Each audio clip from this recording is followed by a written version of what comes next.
Hello, everybody. Scott Golden here with the NXT review series for the 5th of, or the 4th of June 2022. This is the NXT 2.0 In Your House report for June 4th, 2022. Can't believe they need to be bothered with a pre-show for this, but it is there. Mackenzie Mitchell and Sam Roberts are the host of this. They preview the North American Championship match, interrupted by Carmelo Hayes and Trick Williams. Trick Williams hypes Hayes before Hayes puts over Cameron Grimes' talent. Despite that, Hayes said he would walk out as champion. Roderick Strong, training backstage. Ivy Nile approaches him and asks if Strong had calmed down in the past week. He said he had, but he's also dead serious about Creed brothers not living up to their expectations. Creeds also showed up and said they'd make it happen. Damian Kemp said that Strong, they better be. Anderson offering Malik Blade brings up the desk talk about tonight's tag team title match.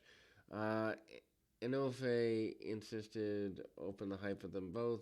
Blade says that the Creeds were the hardest working tag team in NXT 2.0. Does that really say a lot? Anyway, Enofe said Pretty Deadly were in trouble. Roberts called Pretty Deadly gorgeous. Blade then asked, why are you bald? Then we go to the In Your House beginning. Before the match, Tony D'Angelo video played where he talked about his responsibilities and power. They want to control the streets. Tony D'Angelo, Channing Stacks, Lorenzo, Troy, and Two Dimes Donovan defeat Legado del Fantasma, Santos Escobar, Cruz, Del Toro, and Joaquin Wilde with Elektra Lopez, 1302. Losing team must join the winning team stable. Two Dimes and Wilde start off and dropkick by Wilde. Stacks and Del Toro are next. Del Toro out wrestles Stacks and hits a Rana. D'Angelo and Escobar are last to come into the ring. Escobar takes D'Angelo down with a dropkick, but the traction from Starks leads to the match breaking down into a free-for-all. During the brawl, D'Angelo and company gained the advantage. Escobar drives Two Dimes into Legado's corner, leading to repeated tags, clotheslines, twisting, suplex from Del Toro gets a 2 count. Two Dimes then counter springboard attempt, pushing Del Toro off. D'Angelo and friends countered and continues the beatdown. Del Toro in frequent tags and double teams. Del Toro eventually rolls past to reach Escobar for the hot tag. Escobar takes out all three opponents. Escobar then keeps up the attack until Starks stopped from hitting a top rope Huracan Rana on D'Angelo. Two Dimes and Del Toro face off. Del Toro misses a Phoenix Splash and a running hard lariat. Double team high-low from Legado del Fantasma gets the win. Legado del Fantasma are now part of the D'Angelo's family. All six men facing off, brawling each other eventually.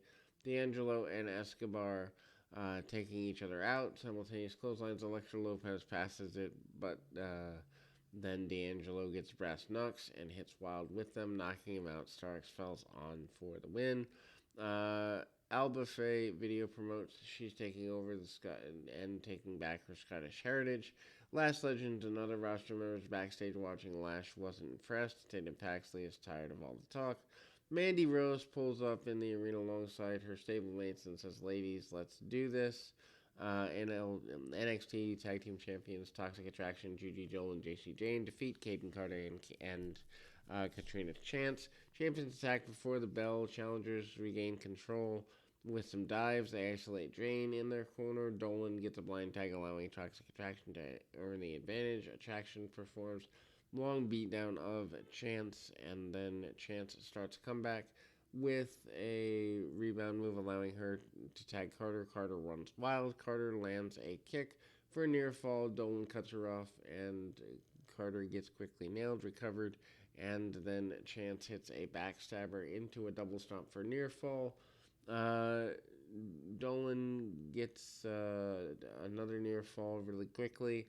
Toxic Attraction hits the high-low, but Carter comes back, breaking up the tag. Carter then hits the apron. Cutter on Jane. Carter and Chance hit the assisted 450 splash. Jane pulls Carter out to the floor. On the cover attempt back in the ring, Jane then strikes Carter, and Dolan hits a German suplex bridge for the win. Pretty Deadly are backstage, grooming their hair. They're sure they're going to beat the Creed brothers, and the rest of the Diamond Mine looks on. North American NXT North American Championships, Carmelo Hayes with Trick Williams defeats Cameron Grimes 14:53. Both competitors wrestled to a stalemate early in the match. Big boot from Grimes gives them the first real advantage of the match. Hayes then pulls Grimes face first into the apron. Hayes then targets Grimes midsection for a while.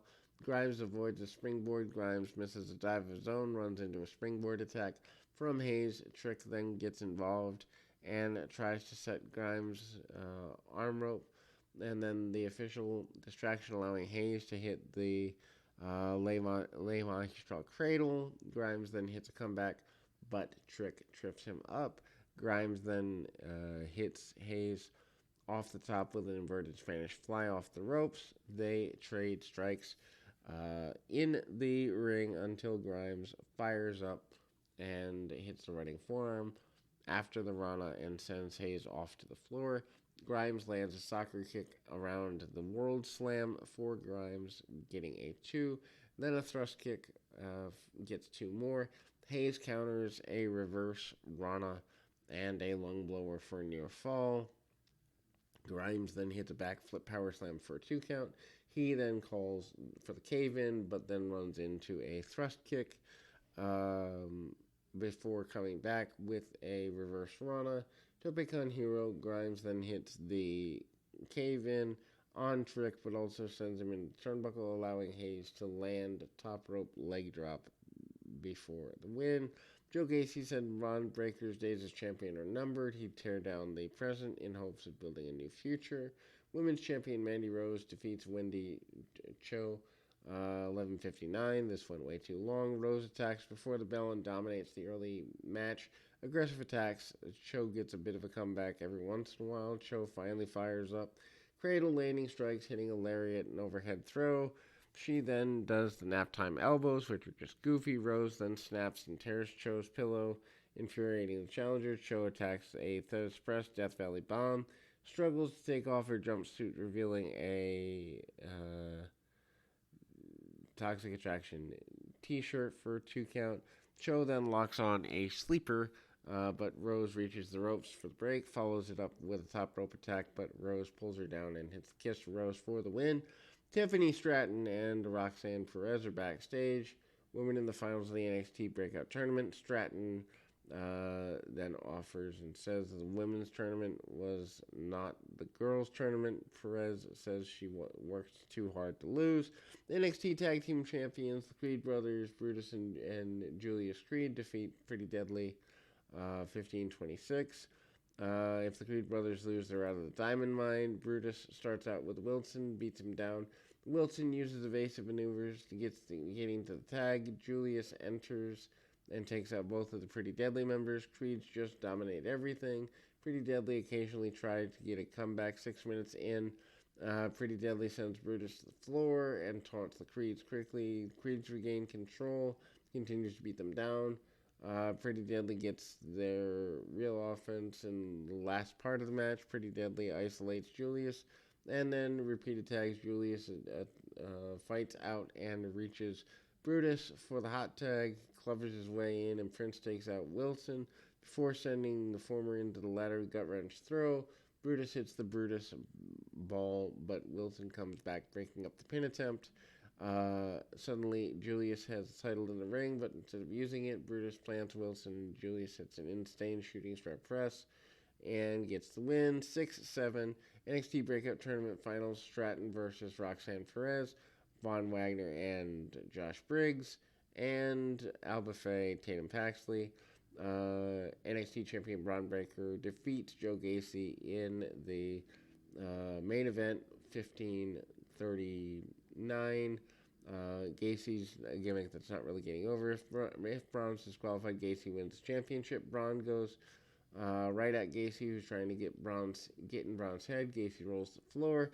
After taking a spine buster on the outside, one of Gacy's druids gets in Braun's face with the chair. Braun then grabbed it, but distraction wins enough for Gacy to send Braun into the ring post. Gacy then targets Braun's midsection and neck. We both get a long extended heat segment here with Gacy on top. Gacy continues playing mind games throughout. Evidently, Braun is able to send Gacy to the floor. Back inside the ring, Gacy levels him with a lariat for a near fall. Eventually, Braun stops on the right hand and fires the comeback, concluding with a tope. One of the Druids hops on the apron, distracts the official, and goes to the back turn. Gacy then passes the chair, as he did for the Eddie flop, and then Braun downs Gacy with a lariat. He then speared Gacy off the apron through the announce table. Back inside, Braun hits top rope bulldog for near fall. Chair gets involved again. Braun then thought about using it, but instead passes it to the official. Official gets rid of the chair. Gacy hits Braun with a low blow, close near fall. Braun is infuriated. He grabs the chair again, but instead smashes one of the Druids with it and cuts Gacy off with an awesome spear. Military press power slam follows for the win. Braun Breaker's a future star, and there we go. We'll be back with more right after this.